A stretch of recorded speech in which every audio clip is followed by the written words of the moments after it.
Oke, Assalamualaikum warahmatullahi wabarakatuh. Teman-teman semua, kita akan eh, bedah buku sore ini. Nah, itu dia sudah datang, Mas Andranya.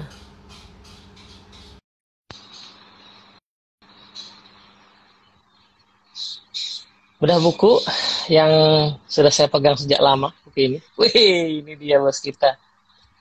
Halo Assalamualaikum. Mas, Waalaikumsalam Wih, warahmatullahi wabarakatuh. nah, tadi udah ada yang nanya Mas bukunya beli di mana? Itu di belakangnya ada tuh ya. Di belakangnya, silakan lihat belakangnya ada langsung. Oh, udah mulai dari tadi ya? Oh, Keren, keren jam 4. enggak. Tadi ada yang nanya apa pakai DM tadi. Ah ya, siap, Nah, siap, siap. luar biasa. Oke, baik teman-teman semua. Assalamualaikum warahmatullahi wabarakatuh. Waalaikumsalam Eh, warahmatullahi wabarakatuh. kita sore ini mau bedah buku ya teman-teman semua ya. Bedah buku. Ini Hmm. saya lagi mau coba sih segmen baru sih. Jadi bedah buku sahabat. Kebetulan kemarin pas habis beres-beres buku ini, itu ternyata buku yang ditulis oleh teman-teman yang aku kenal secara langsung itu lumayan ya. Jadi hampir ada Hmm. satu baris, kira-kira hampir setengah baris lah dari satu rak itu. Nah, salah satunya buku ini. Nah, jadi kita mau bedah buku ini, kebetulan penulisnya gampang dihubungi gitu ya, dan kayaknya jadwalnya lagi lowong gitu. Siap, siap. Karena kalau Karena kalau di luar baris masa lain, banyak, Hah? baris Gini, lainnya kelihatannya buku-buku luar negeri semua ya. itu susah, susah dihubungi tuh maksudnya. Susah dihubungi. Sekarang bukunya rata-rata 90% buku luar negeri itu pasti. Dan belum jadi teman mas, jadi nggak bisa masuk program bedah buku sahabat itu nggak bisa. Siap, siap. Oke, baik. Nah, jadi lagi saya coba propose nih waktu-waktunya buat teman-teman yang lain yang sudah nulis buku dan Hmm. mau dibedah bareng-bareng. Nah, ini hari ini kita mau ngobrol sama Mas Andre Donata, bukunya judulnya Design Your Hope. Nah, tadi ada yang komen Hmm. nih Mas, Hope-nya nih hanya mirip Kope. Ya, kebetulan pemilik Kope itu satu kafe di Jakarta Timur, Mbak Ranti itu Ah, komen tadi, kok mirip Kope ya? Ya, bukan Hope, Hope, Hope. Jangan salah fokus ya. Oke, hmm. Mas Andra, Ya, ini buku pertama atau buku berapa? Kayaknya bukan ya? kalau bukan kedua ini Mas. Kedua ya, luar biasa. Ya. Jadi buku kedua, tapi yang ditulis sendiri kayaknya ya. Yes, kalau tulis sendiri ini Nah, buku pertama. Mm-mm. oke. Boleh Mas, kita cerita-cerita dulu. Kan kalau nggak salah ya, buku ini terbit kalau tak lihat di tahun terbitnya itu tahun 2018. 18. Nah, iya kan? Padahal Mas Andra itu waktu itu pernah sharing uh, di NLP Talks itu sebelum 2018 tuh, 2014 kalau nggak salah sih. Betul, betul. Nah, itu Cukup berarti lama ini, Mas. iya cukup 2016, lama. sorry. Boleh 16 ya? 2016 kalau. Ya. Ya. Nah, boleh cerita dulu Mas, kira-kira perjalanan buku ini tuh bagaimana sebenarnya? Ya. Kalau kata orang bikin buku itu gampang, nulis itu cepat gitu ya. Itu tidak Hmm. terbukti oleh saya. Gitu. Jadi inisiasi awalnya 2015, Mas. Inisiasi awalnya. Hmm, Tapi buku ini baru terbit tahun 2018. Jadi saya bikin buku itu 3 tahun gitu. tiga Kenapa? tahun. Karena ya buku ini sangat spesial buat saya karena ini pertama kalinya yang ditulis dengan isi pikiran saya sendiri dan Hmm. saya penulis tunggalnya di sana. Kalau buku sebelumnya itu malah Hmm. paling cepat 24 jam mas gitu. Karena ditulis oleh 33 trainer yang itu jadi Oh. satu buku namanya Sukses Mulia It's My Life. Itu satu Hmm. trainer menulis hanya 1 jam. 24 jam maksimal itu buku udah terbit, Mas. Jadi kita Wih, nulis, rekor ya. iya, kita nulis pagi udah dapat rekor Hmm. memang, dapat rekor dari Museum Rekor Indonesia. Kita Hmm. kasih waktu dari 00 sampai 00 itu dari mulai store artikel sampai buku itu sudah ada di tangan orang. Sudah terbit itu Hmm. 24 jam gitu. Wih, Nah, itu oke. buku tercepat. Tapi buku yang kedua ini buku terlama gitu. Ada dua alasan, Mas, gitu. Yang pertama Hmm. idealisme. Karena ketika menciptakan buku ini saya nggak pengen membuat buku yang malah jatuhnya motivasi. Maka ada tulisan di bawahnya Hmm. ini bukan buku motivasi. Iya nih. Gitu. Uh, bu- Buku ini waktu itu diniatkan untuk ada landasan teori, ada risetnya, dan Hmm. tidak murni hanya sekedar menyampaikan gagasan, tapi rujukannya jelas dan kuat gitu. Itu yang bikin Hmm. lama. Itu yang bikin lama gitu. Karena rujukannya bukan hanya dari sisi spiritual, tapi rujukan dari sisi yang kita sebut apa namanya? Saya ngambil dari Gallup waktu itu dan beberapa riset-riset Hmm. lain secara sains lah, Hmm. artinya Lopez dibuktikan juga loh secara saya. sains. Ya, dibuktikan secara Hmm. sains gitu. Dan itu yang bikin lama gitu karena saya waktu itu tidak punya target kapan buku ini terbit. Target saya adalah Hmm. idealisme saat itu. Saya pengen buku ini punya dudukan. Memang waktu itu Hmm. sempat disampaikan beberapa teman-teman, guru, kamu mau nyari buku yang kayak apa? Mau bikin buku yang kayak apa? Buku yang laris, yang Hmm. renyah dinikmati, atau buku yang punya dudukan, rujukan yang berat, cuman belum Hmm. tentu banyak orang mau beli karena dianggap bukunya agak berat Iya. gitu. Dan saya Hmm. memilih yang kedua gitu. Wih. Gitu, Mas. Jadi Jadi memang kalau teman-teman baca buku ini itu memang isinya bukan apa ya, bukan tips and trick gitu ya. bukan, Tapi ya. benar-benar sesuatu yang perlu pemikiran ya. Jadi apa? Karena memang didesain dengan idealisme itu backgroundnya ya. Ya, dan Oke. menariknya saya agak bertentangan dengan buku itu tuh maksudnya gini. eh, Kalau dilihat dari kalimat tulisannya, terus kemudian angle yang digunakan, Hmm. buku ini terkesan nembaknya bukan di feeling malah. Ya, Hmm. nembaknya di logika, mikir gitu. Padahal Hmm. saya orang feeling katanya gitu. Orang yang banyak bermain dengan feeling, perasaan, hati gitu. Cuman buku Hmm. ini memang saya sasar untuk nembak logika seseorang, orang yang suka dengan asbabun nuzulnya apa nih gitu. Orang yang suka dengan ini lu ngomong begini apa dasarnya gitu dan bermain logika Hmm. itu yang kemudian membuat buku ini cukup lama gitu. Makanya waktu itu Hmm. dites dulu dan menariknya tes pertamanya itu adalah NLP Talk itu. Oh serius itu? Itu tes pertama, slide-nya Wah. baru dibuat. Jadi kita tes dulu dengan training, seminar beberapa kali, Hmm. dapat feedback, terus kemudian saya tahu angle mana yang bisa dipotong dan segala macam, sampai baru Hmm. kemudian tercipta buku. Itu 3 tahun, Mas. Hmm. Itu berarti Gitu. kesaktiannya Mas Andra tuh ya. Itu slide pertama baru dibuat ya, sesi pertama tapi udah kayak waduh, udah kayak Uh, bertahun-tahun seben- gitu di bawah kan. Sebenarnya perlu dikoreksi kalau masalah kesaktian, Mas. Hmm. Karena justru ini kalau bicara ngomong secara formal sama informal. Jadi ada dua alasan sebenarnya. Hmm. Kalau secara formal, jawabannya tadi itu. Buku ini Hmm. perlu dudukan riset yang membuat itu agak lama. Tapi itu sebenarnya hanya Hmm. pembenaran saya sih, Mas. Gitu. Hmm. Ada alasan informal. Apa tuh? Alasan informalnya adalah bahwa konon katanya, orang yang Hmm. mau bikin buku itu akan diuji oleh isi tulisannya sendiri. Gitu. Jadi saya Hmm. sempat diuji dalam kurang lebih 2 tahun, hope saya turun, Hmm. Mas. Gitu. Jadi Justru pas lagi mendalami. pas lagi mendalami. Justru Oh. malah saya lagi mengalami goncangan hope, turun, yang Hmm. membuat saya nggak yakin apakah buku ini bisa terbit atau tidak. Itu 2 tahun sendiri. Jadi kurang lebih Hmm. yang setahun itu riset, Hmm. semangat dan Hmm. sebagainya. 2 tahun itu berhenti, Mas. Gitu. Karena hope Oh saya turun gitu. banget.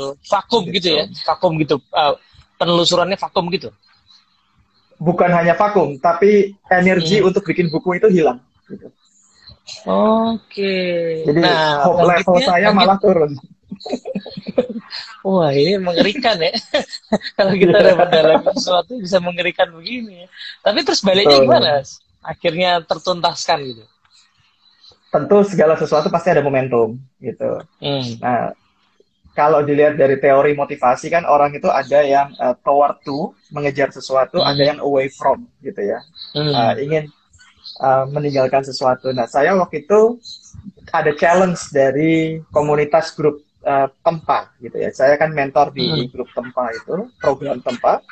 Kita waktu itu punya halo sayang. Halo. Iya. Nanti buka puasanya masih sebentar lagi ya. Uh, nanyain lama gitu. Nah, waktu itu di program tempat itu kita punya program untuk 55 trainer harus dalam waktu 5 bulan tercipta 55 buku gitu. Hmm. Gitu. Dan modelnya dibikin kayak semacam grup. Yang artinya kalau ada Hmm. satu grup gagal ngirim artikel 1 hari 4 halaman, maka Hmm. 5 grup itu, satu grup itu akan diskualifikasi. Nah, Wow. jadi waktu itu dorongan saya membuat buku ini bukan terciptanya buku. Cuman saya nggak pengen teman-teman Hmm. saya keluar gara-gara saya. Gitu. Ah, oke, oke, oke. Oh, that's another story ya. Menarik banget tuh. Yes, yes, yes. Hmm. Dan itu Jadi momentum ada itu yang ada. membuat akhirnya saya belajar, iya, Hmm.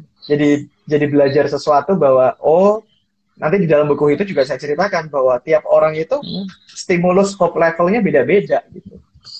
Itu Hmm. yang akhirnya membuat Stimulus buku hope ini level tercipta ya. lah. Gitu. Ya, Oke, jadi background teman-temannya kalau Anda punya buku ini buku legend berarti ya, perjuangannya berat ya sampai kehilangan harapan padahal buku tentang harapan ya.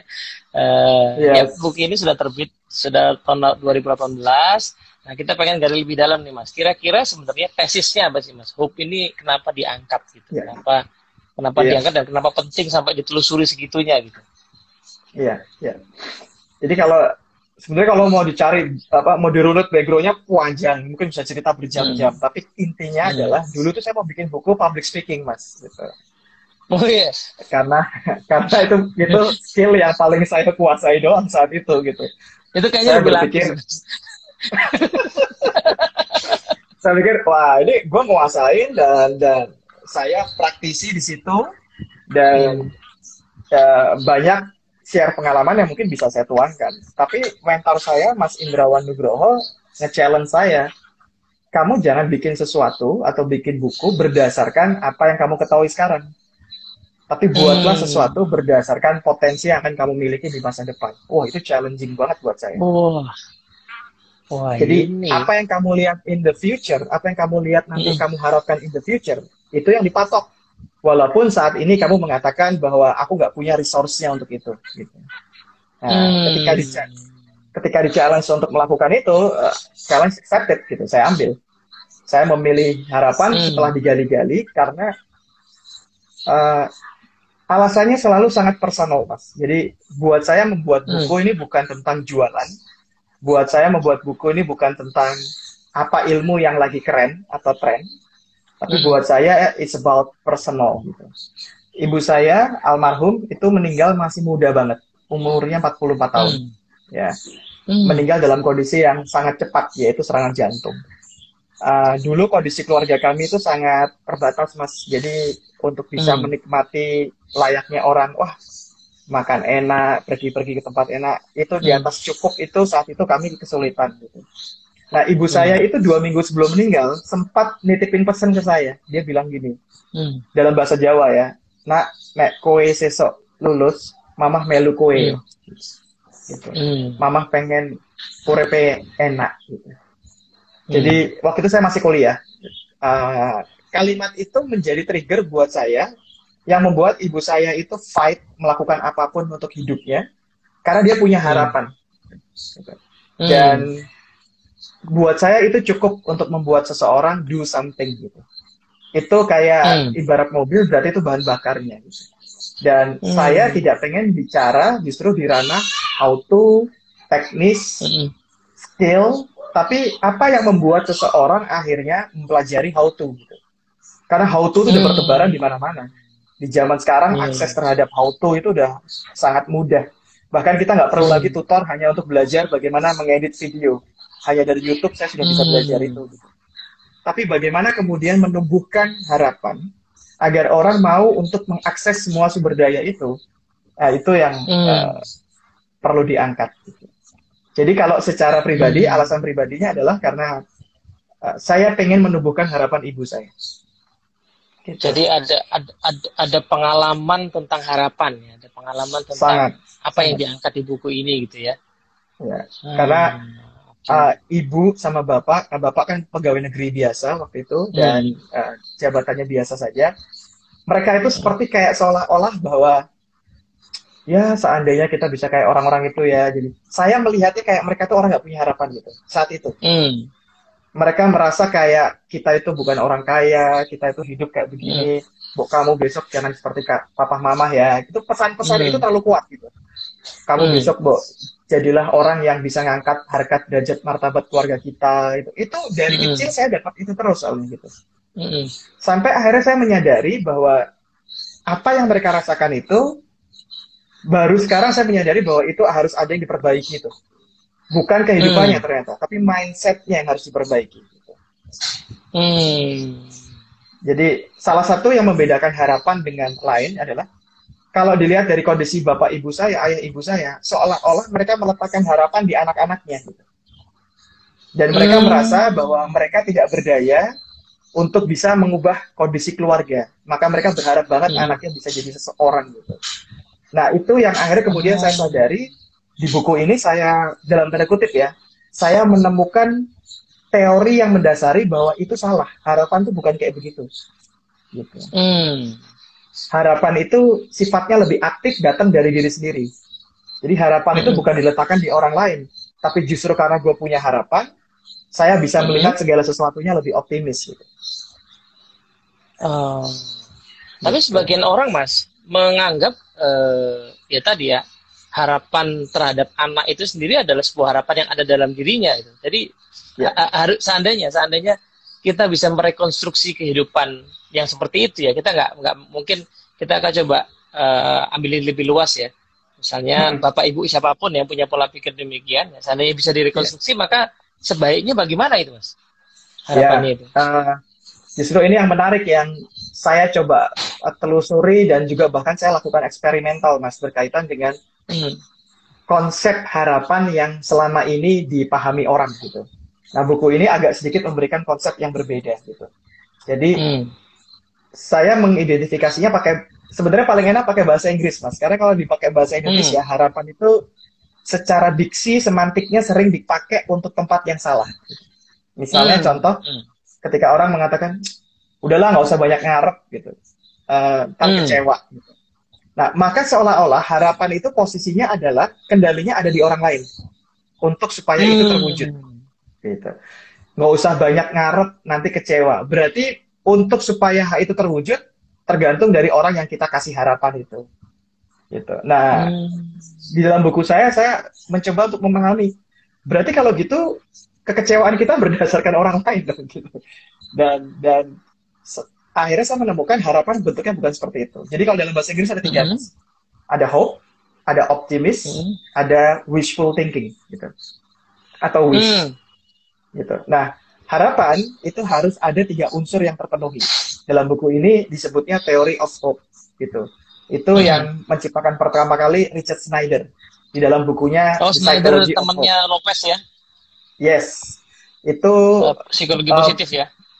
yes, bahkan bukan temen ya. Lopez itu adik muridnya lah kalau dibilang gitu. Iya, apa namanya? Yang Ada satu buku meneruskan. yang mereka nulis bareng kan ya? Betul, betul. Dia Iya, iya. meneruskan jadi sebenarnya.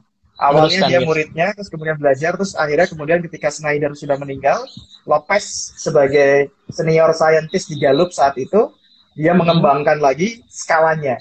Jadi yang pertama kali itu Hmm. dibuat skala sama teorinya oleh Snyder. Lopez lebih kepada bagaimana kemudian itu diaplikasikan dalam waktu itu dalam dunia pendidikan. Gitu. Hmm. Gitu.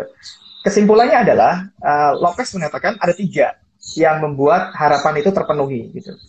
Yang Hmm. pertama adalah ketika seseorang, kita menyebutnya adalah goal directed thinking. Ketika Hmm. seseorang meyakini bahwa apa yang ada di depan itu lebih baik daripada hari ini.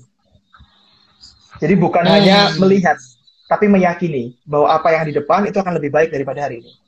Berapa banyak sekarang ini Hmm. orang di masa pandemi bahkan tidak yakin pandemi ini akan berakhir.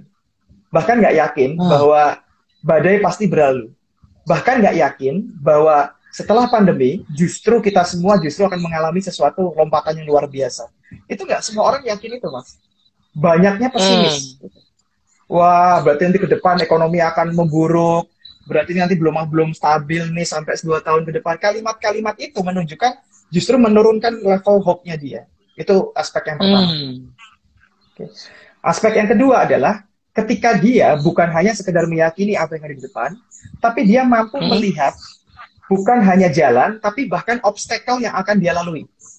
Maka harapan itu sifatnya bukan bombastis, tapi realistis gitu. Bukan sesuatu yang abstrak, tapi sangat-sangat bukan idealis dan sangat-sangat realistis. Jadi ketika orang misalnya gini, walaupun dia nggak tahu lewat mana, tapi cara persisnya gimana, minimal dia tahu, kalau gue misalnya Indonesia pandemi ini akan berakhir, atau saya yakini bahwa hidup saya akan baik-baik saja setelah pandemi. Saya udah kebayang tuh, gue bisa survive dengan cara ini, tapi pasti nanti susah di sini, tapi kebayang mas gitu. Nah, itu unsur Jadi yang semacam kedua. ada path ya, ada journey yang udah dikonstruksi di pikirannya ya. Betul. Walaupun nggak clear ya, nggak konkret gitu. Nah, maka kalau dilihat dari triangle-nya Hope di dalam buku itu, unsur pertama namanya goal directed thinking, unsur kedua namanya pathways thinking gitu. Nah, yang ketiga disebutnya agency thinking. Agency itu kalau dalam bahasa sederhana kita menyebutnya kayak self efficacy, Mas. Saya bisa meyakini bahwa masa depan itu lebih baik. Yang kedua, saya sudah mulai melihat, bukan yakin tapi sekedar melihat bahwa there is a lot of ways gitu. Nggak cuma satu jalan untuk mencapai ke sana, but there's also obstacle gitu. Itu terkerasa dan I can accept it gitu. Yang ketiga, gue yakin gue bisa lalui semua itu. Perasaan self efficacy, perasaan keyakinan bahwa gue punya kemampuan, ya, bahwa saya bisa ya. Perasaan layak, gue berdaya untuk bisa mencapai itu. Nah, ketika tiga unsur tadi terpenuhi, Mas, itu yang disebut orang itu punya harapan. Dan itu semuanya ada dalam kendali dia. Itu dia yang memutuskan. Gitu. Nah, sekarang perbedaannya apa dengan optimis sama wish? Ini sekali lagi menurut rujukan yang saya ikuti. Artinya bisa jadi yang berkembang di masyarakat definisinya berbeda. Gitu. Optimis hanya cuma punya satu unsur, Mas. Gitu, yaitu meyakini apa yang ada di depan. Tapi dia tidak kemudian tahu caranya, dan dia bahkan tidak punya rasa layak untuk bisa membuktikan atau mewujudkan itu. Contoh, saya optimis bahwa Indonesia ini nggak nyampe tahun 2021 lah. Itu pandemi sudah berakhir, kita udah bisa hidup normal. Pertanyaannya, gue yakin nggak? Yakin. Unsur pertama tercapai. Tapi apakah saya punya kepikiran jalannya? Bagaimana itu? Enggak juga, karena gue juga nggak tahu, gue bukan pemerintah, dan saya tidak punya kendali untuk bisa melakukan itu. Kalau ditanya gimana caranya, nggak tahu, gue cuma yakin aja. Dan yang ketiga, apakah saya merasa berdaya untuk bisa mengambil keputusan untuk mewujudkan itu? Enggak. Gitu. Saya cuma merasa yakin doang. Nah, itu yang disebut dengan optimis. Optimis misalnya, saja ya. Saya optimis Indonesia ini sepak bolanya bisa masuk Piala Dunia, Mas. Someday lah, gitu. Saya optimis, yakinnya masa depan tercapai, tapi saya nggak tahu caranya, karena saya bukan bagian dari orang yang bergulat di dunia sepak bola, dan saya juga nggak tahu bagaimana cara, saya nggak merasa berdaya untuk melakukan itu. Gitu. Jadi, itu yang disebut optimis. Nah, yang terakhir, wish. Wish itu angan-angan. Kalau wish itu bahkan ketiganya tidak ada, dalam unsur itu tidak ada, Mas. Wish itu cuma sekedar, saya menginginkan sesuatu terjadi di masa depan, tapi tidak meyakininya. Jadi hanya kalau bahasa orang Indonesia, angan-angan. Seandainya gue bisa kayak dia. Seandainya gue bisa kayak Mas Teddy itu. Bisa baca buku segitu banyaknya. Nulis buku segitu banyaknya. Itu gue pengen banget deh kayak dia gitu. Tapi gue gak yakin gue bisa kayak Mas Teddy gitu. Nah itu angan-angan Mas Teddy. Gitu.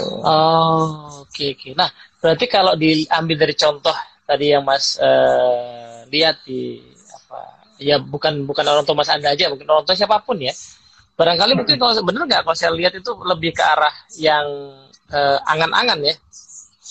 Iya kan. Jadi karena keyakinan pengayakannya nggak nampak gitu ya. Iya.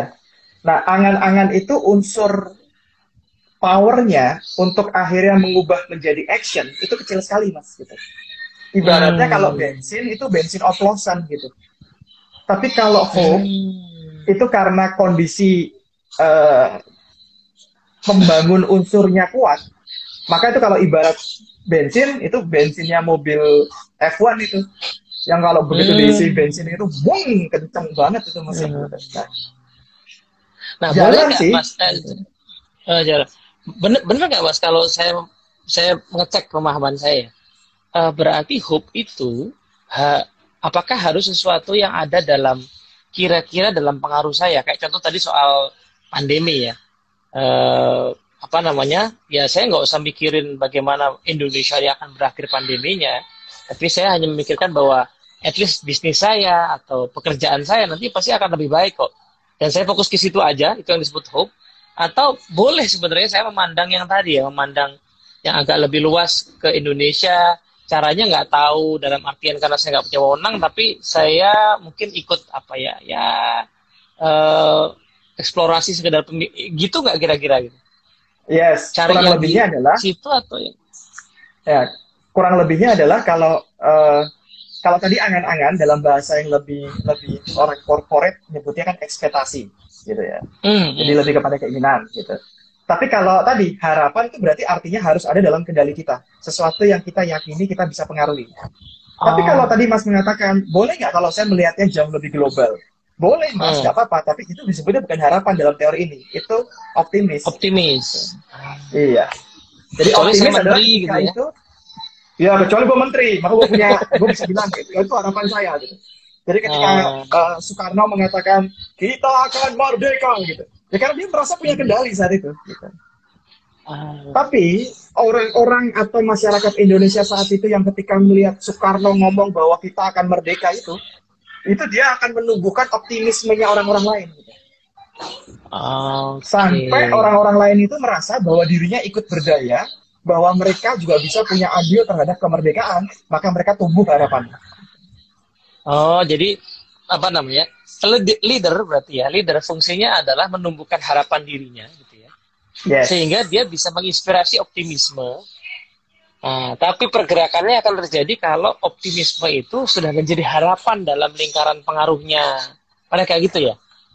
Emang ngomong orang-orang pinter tuh enak tuh, cepet nangkepnya. Ya enggak, memang kalau orang pinter tuh logikanya bener banget gitu, ternyata komplit. Oh gitu ya. Saya baru yang nangkepnya aja yang pinter karena baca bukunya banyak. Enggak, saya baru memahami. Oh, urgensinya hope berarti di situ gitu ya. Nah, termasuk ketika kita mengatakan begini, saya ada satu artikel, bahkan ini mungkin mau jadi buku kedua yang ditulis sendiri ya, alhamdulillah. Jadi hope, tapi konteksnya adalah konteks untuk seorang leader gitu. Nah, jadi banyak leader-leader zaman sekarang itu yang dia spread fear, bukan hope gitu. Karena dia sendiri dipenuhi dengan kecemasan, dia sendiri dipenuhi dengan ketakutan. Akhirnya ketika dia kepada timnya, dia justru malah memantik bagaimana orang itu justru malah dalam posisi waspada, dalam posisi untuk defense, dalam posisi untuk kita ini sekarang penjualan turun loh, kita ini gini-gini, harus efisiensi gini. Itu membuat orang bukannya malah punya harapan, Mas, tapi muncul rasa takut gitu. Dan ketika orang tergerak dengan cara seperti itu akan berbeda dengan orang itu ketika leadernya menyuntikkan optimisme berawal dari leadernya harus punya harapan dulu. Leadernya harus yakin dulu gitu. Ketika leadernya yakin, dia bisa bawa orang-orang itu untuk mencapai tujuan yang diinginkan. Nanti orang-orang itu akan merasa berdaya. Bukan cuma sekedar akhirnya reptilnya yang bermain. Yang penting survive gitu. Tapi ngajak orang untuk do something more gitu ya, yang beyond. Yang kadang-kadang itu tidak bisa kalau pendekatannya pendekatan reptil gitu. Wah, yang penting gue selamat, yang penting gue aman gitu. Karena itu leader akan harus selalu menyuntikkan fear terus kalau begitu ya. Iya, gitu. Sementara kalau optimisme yang dipantik dari harapan akan memungkinkan memicu hope yang akhirnya membuat orang tuh berdaya ya untuk berkontribusi gitu ya. Iya, bukan sekedar melakukan karena terpaksa. Bukan melakukan karena ikut arus, bukan melakukan karena disuruh, tapi karena dia sendiri ada bahan bakar itu dalam dirinya. Nah, makanya kadang-kadang kesalahan seorang leader, dia memberikan kepada anak buahnya itu how to-nya. Ini harus kamu lakukan, efisiensi ini, bagian ini harus dikurangi, ubah strategi ini, gini-gini. Tapi anak buah nggak dikasih bahan bakar, kenapa gue harus ngelakuin itu? Gitu. Nah, saya lebih suka dengan leader yang justru tidak memberitahu how-nya, tapi malah memberitahu why. Ya, Simon Sinek lah. Simon Sinek, start with why lah. Oh, berarti Ya, jadi boleh ketika dibilang ya, Mas. Sorry, lanjut dulu, Mas. Aku nanti ya berarti nanya. orang yang spread hope itu justru malah lebih kuat di why-nya, Mas. Karena dia pengen membuat optimisme itu datang dari dalam dirinya, dan setiap orang punya alasan sendiri-sendiri, nggak bisa sama. Tapi kalau leader itu Hmm. hanya menanamkan fear dan kemudian ini harus kamu lakukan, ini harus kamu lakukan, dianggap setiap orang itu kayak robot, sama gitu. Hmm. Padahal kalau cuma Nah, why, tiap orang bisa tertrigger dengan cara masing-masing dan akhirnya punya alasan masing-masing untuk menciptakan how-nya masing-masing, Mas. ah, jadi gejala bisa dibilang ya mungkin ya, Mas.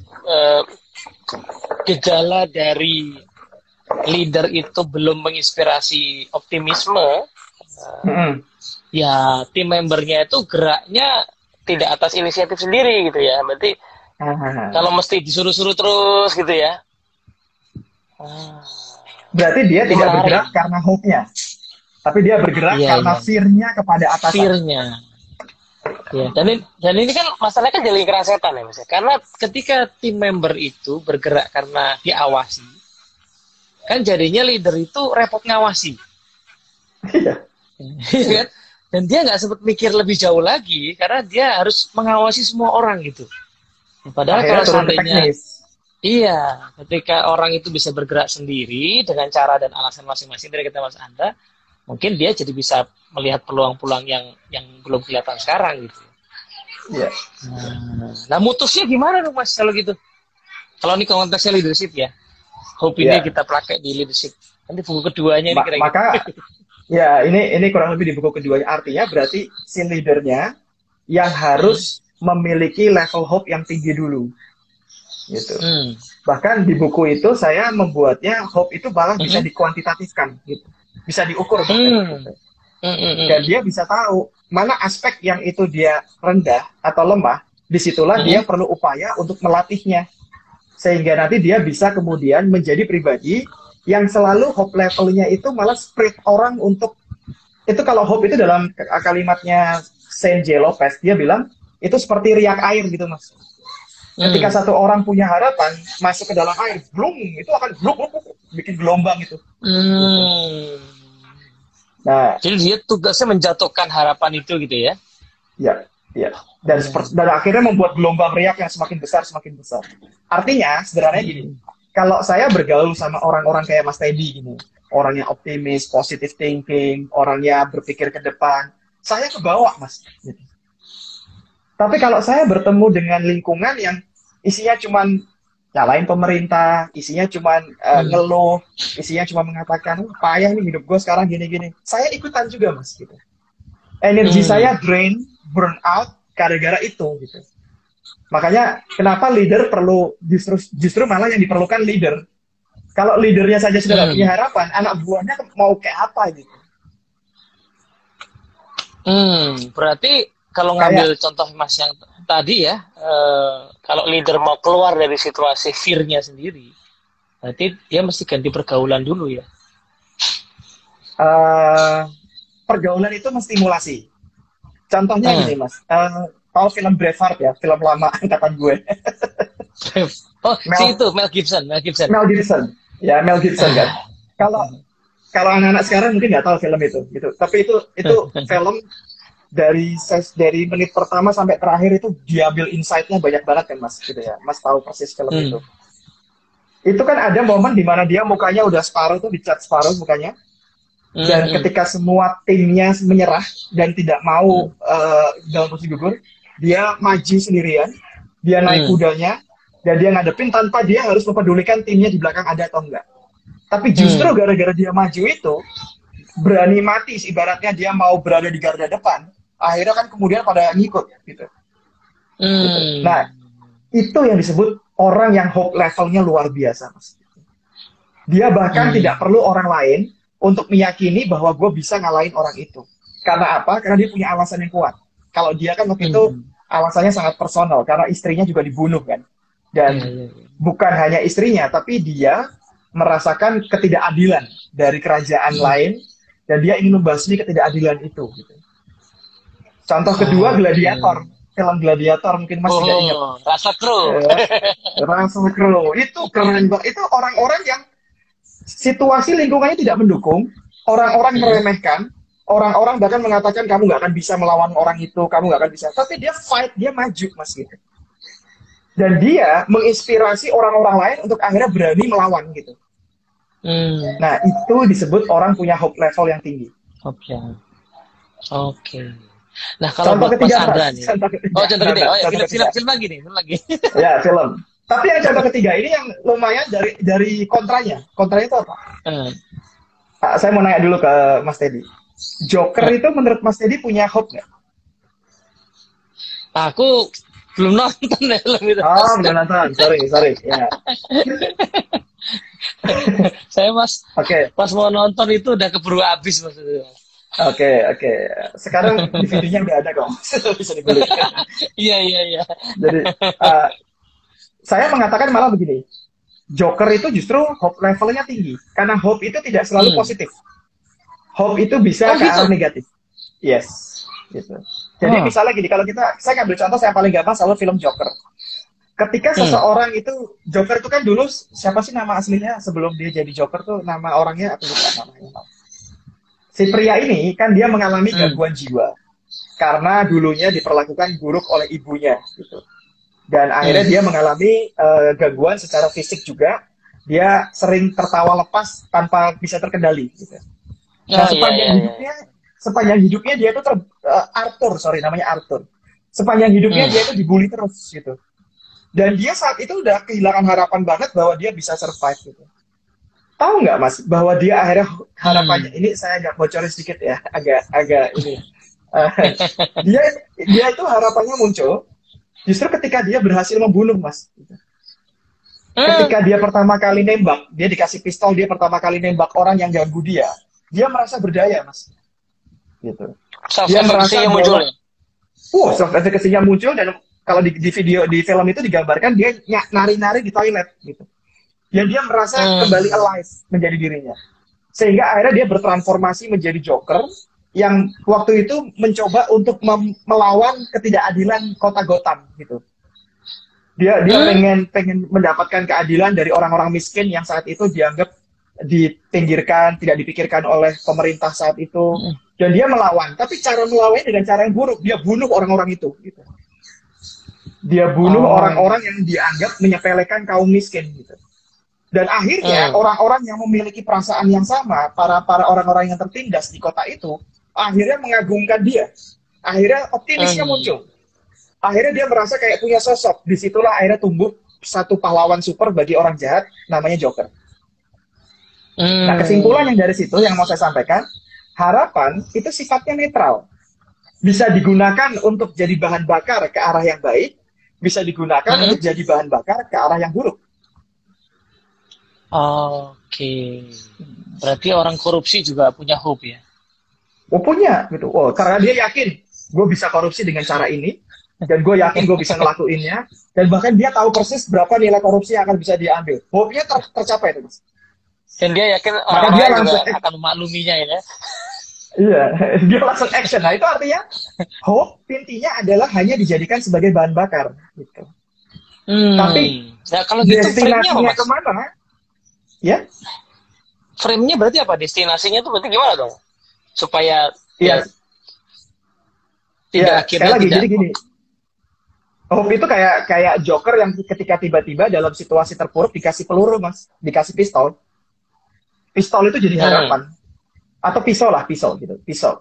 Ada orang yang akhirnya begitu dikasih pisau, dia merasa bisa menggunakan pisau itu untuk melakukan masak, untuk bisa motong pohon, untuk dia bisa akhirnya produktif. Tapi ada yang akhirnya menggunakan pisau itu untuk bunuh orang, untuk supaya bisa minta duit. Gitu. Jadi harapan itu kayak pisau itu netral. Tapi orang akhirnya terstimulus untuk melakukan apa terhadap pisau itu bukan lagi di wilayah harapan, Mas. Apa tuh berarti wilayahnya, Mas? Supaya harapannya jadi energi yang bukan untuk keburukan. Ya, saya melihat ada satu level lagi kalau dalam bahasa di teman-teman neurosemantik itu di provokasi atau teman-teman yang itu di level meaningnya, Mas. Gitu. Hmm. Harapan itu cuma sekedar menumbuhkan motivasi. Cuma sekedar untuk Hmm. mengatakan, gue bisa keluar dari keadaan ini, dan gue yakin bahwa gue tidak perlu sampai harus bunuh diri, karena gue punya tujuan sekarang. Gitu. Tapi, harapan itu Hmm. harus ditempel dengan unsur yang sifatnya meaning. Kalau bisa yang semakin Hmm. spiritual itu, NLL lah gitu. Jadi, Hmm. semakin dia berada di meaning yang tepat, ya arahnya akan bagus. Tapi kalau ketika meaning itu ditempel dalam posisi yang salah, ya arahnya juga buruk, Mas. Oke, berarti harapan sebagai energi itu perlu cantolan gitu mungkin ya? Perlu Iya, apa? iya. Ya sama kayak inilah, Mas, bensin. Bensin kalau ditaruh doang Hmm. begitu kan ya, itu bisa dipakai. Kalau dimasukin ke Hmm. mobil jadi positif, Mas. Tapi kalau dibakar Hmm. buat nyiram orang ya jadi jadi negatif. Itu berarti buku ketiga atau keempat tuh mas yang soal arahnya kemana itu? Terima kasih sudah memantik optimisme saya.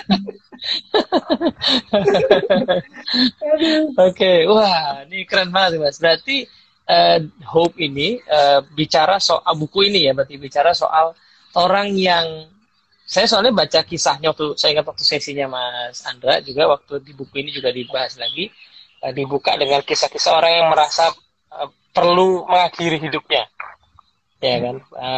Berarti harapan itu kan supaya orang jangan sampai ke sana ya, karena hidup itu bisa dipakai untuk melakukan sesuatu. Nah, syaratnya tiga tadi ya. Nah, kemudian cuman memang tiga ini sebenarnya masih isinya bisa netral, isinya bisa apa saja, bisa positif, bisa negatif. Nah, nanti kita perlu memilih berarti isinya mau dicantorin kemana, gitu kira-kira mas ya. Iya. Dan isi itu tergantung meaning yang dia tempel, Mas. Gitu. Hmm, Ketika dia ini nih mampu mas ada menempel pertanyaan meaning mas. yang bagus. Oh, mau nggak? Apakah seorang tetap harus memberi harapan kepada tim seandainya kondisi tidak kondusif dalam kurung berbohong untuk memberi harapan? Nah, itu gimana mas? Nah, kata berbohong saja itu sudah tidak tepat sebenarnya. Gitu. Artinya, artinya dia sebenarnya hanya mengubah semantik untuk Hmm. supaya orang merasa terstimulus dengan sesuatu, tapi berarti dirinya sendiri tidak meyakininya. Gitu. Itu saja Ah sudah bukan itu ya. harapan. Tapi Ah. berarti ketika dia berbohong, dia cuma sekedar menggunakan topeng, pakai aktor tertentu, mengubah Hmm. semantik tertentu, supaya orang teryakini, tapi dia sendiri nggak yakin. Dia sendiri meyakininya bahwa keadaan ini Hmm. lagi guncang gini-gini gitu. Tapi kalau dia meyakini, nggak perlu berbohong, dari sorot mata saja orang bisa ikut menangkap Thomas. Hmm. Energi, bagaimana orang itu kemudian ekspresi, bahasa tubuh. Orang yang punya harapan itu powerful sekali. Bahkan kalau dalam bahasa Hmm. teorinya si Faye Irvanto yang tentang karisma, itu Hmm. karismanya Hmm. kerasa sekali, Mas. Orang yang punya harapan itu Hmm. karismanya kerasa sekali. Even ketika dia tidak berbicara. Hmm. Hmm. Jadi perbedaan tipisnya di tadi pertanyaan tadi adalah di apakah yang diucapkan itu diyakini ya. Iya. Ya kalau Kalau kata kalau berbohong saja, kalau berarti dia nggak meyakini. iya dianggap berbohong kan karena dia mengucapkan sesuatu belum terjadi tapi dia nggak yakin itu namanya bohong. Tapi kalau belum Benar. terjadi cuman saya meyakini bahkan saya mencari caranya supaya bisa ke sana berarti itulah yang disebut sebagai harapan gitu ya. Betul. Betul. Oke Gitu. oke oke oke oke. Mantap. Nah Nah, gimana mas? Lanjut mas. Lanjut lanjut. ya, Ada poin apa lagi? yang tadi saya teringat ketika Mas mengangkat tentang saya membukanya dengan contoh orang-orang yang pengen mengakhiri hidupnya. Muncul Hmm, sebuah hmm, hmm. pertanyaan penting sebenarnya gini. Apakah harapan itu Hmm. hanya dimiliki oleh orang-orang yang secara kekayaan itu cukup? Hmm. Apakah harapan itu juga bisa diproduksi lebih baik oleh orang-orang yang secara intelektualnya bagus? Dan apakah Hmm. harapan itu lebih mudah muncul kepada orang-orang yang secara kesehatan baik? Nah, ini yang saya tulis di buku itu, bahkan saya bilang gini, berapa persen potensi orang yang udah miskin, Hmm. udah kesehatannya dalam posisi yang sangat kritis, atau Hmm. bahkan dalam posisi yang dia level pendidikannya rendah sekali, intelektualnya rendah. Hmm. Berapa persen orang itu akan bisa kena desperate, putus asa? Ternyata Hmm. Gallup membuat riset jawabannya nol, Mas. Tidak ada hubungannya. Justru nggak ada korelasinya ya. Nggak ada. Jadi intinya adalah Hmm. orang yang kaya raya bisa terjangkit dalam tanda kutip putus asa. Orang yang miskin Hmm. bahkan bisa punya potensi, punya harapan yang tinggi. Yang kedua, Hmm.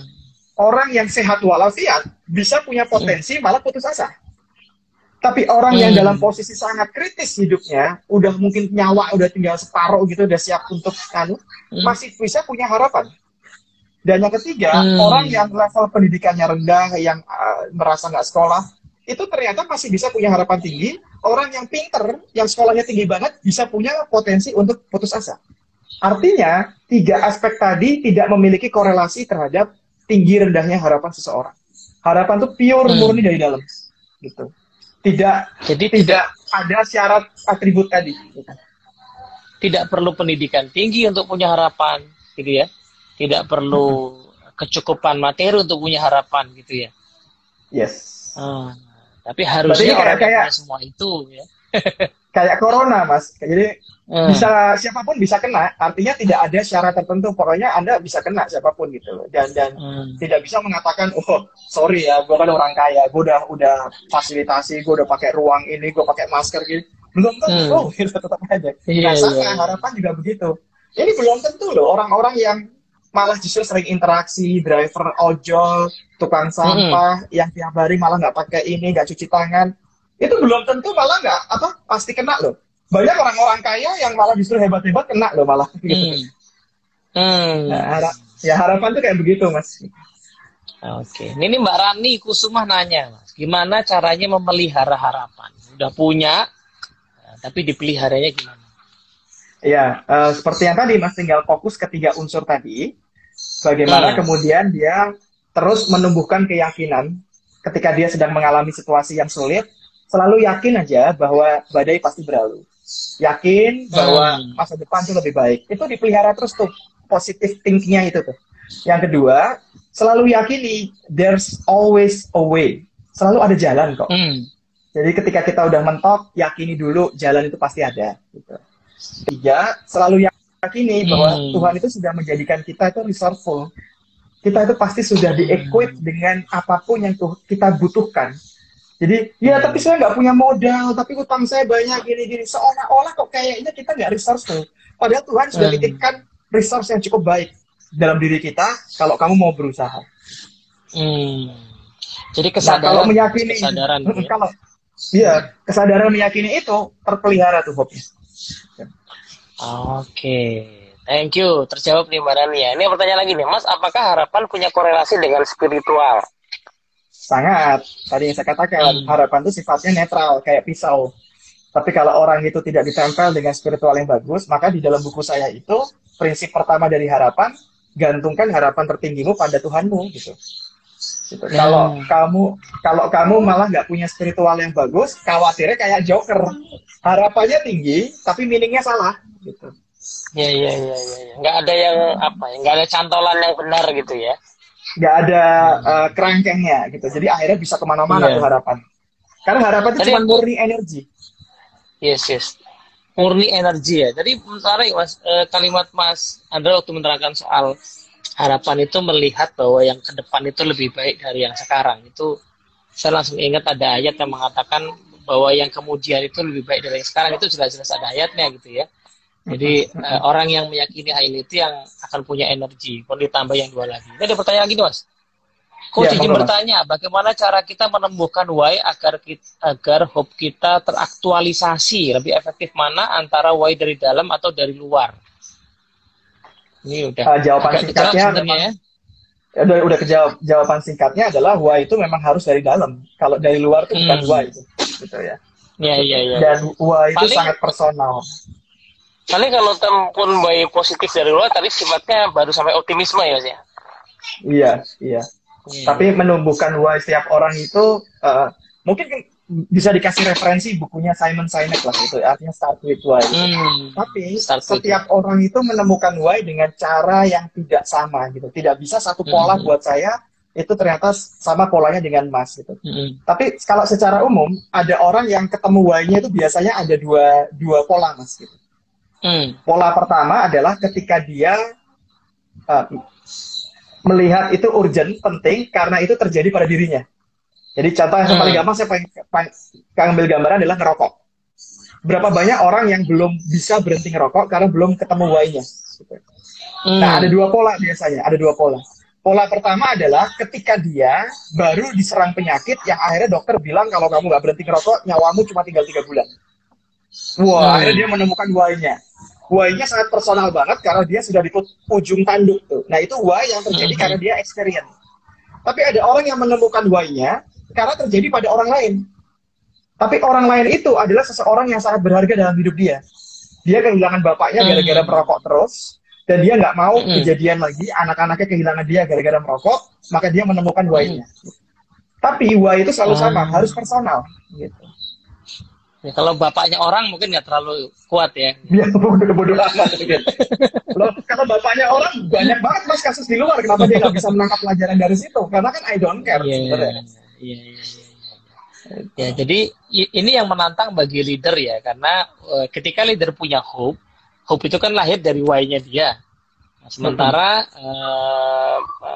why-nya tim membernya supaya tim bisa bergerak sendiri juga harus tumbuh dari mereka sendiri gitu ya. Dan tidak boleh memaksakan why-nya si leader. Iya. Oke, mantap. Thank you banget Mas. Ini kita tinggal ya 10 menit kurang lagi nih, biar nggak potong tiba-tiba mati gitu ya. Sayang banget diskusinya nih ya. Nah, mungkin pertanyaan tadi Mas, ini kalau teman-teman mau cari buku ini sekarang ada di mana? Karena kemungkinan di Gramedia agak susah ke sana gitu ya. Iya, kalau misalnya mau sekarang ini, saya memang juga menyimpan beberapa stok untuk di rumah sendiri, khusus untuk teman-teman yang maunya tuh langsung dikirim ke rumah gitu. Jadi kalau mau nanti bisa chat saya aja di WA boleh, atau DM di Instagram saya. Di Instagram gitu. Ya. Ada. Jadi ada edisi khusus tanda tangan ya, plus cap jempol begini ya. Boleh. Oke. Tapi kalau tanda tangan dikit harus saya buka ya, harus saya buka ininya. Oh, iya. Oke, cerita dikit Mas, next projectnya gimana? Yang lagi ditelusuri. Sekarang ini saya pengen, selama ini kan materi hope saya itu murni hanya dikhususkan untuk menjadi sharing, sifatnya memberikan motivasi, tapi ini bentuknya masih sharing di udara gitu. Dan kalaupun nanti kemudian ada training itu saya embed dalam pelatihan yang sifatnya masih corporate sih. Nah, ke depan saya pengen menjadikan hope ini sudah menjadi tools yang lebih konkret, lebih praktikal, dan akhirnya bisa, mungkin mau saya bikin kelas publiknya gitu Mas. Yang itu orang bukan cuma melihat ini terinspirasi dari buku, tapi ketika orang sudah beli bukunya, terus nggak tahu caranya, yuk dituntun.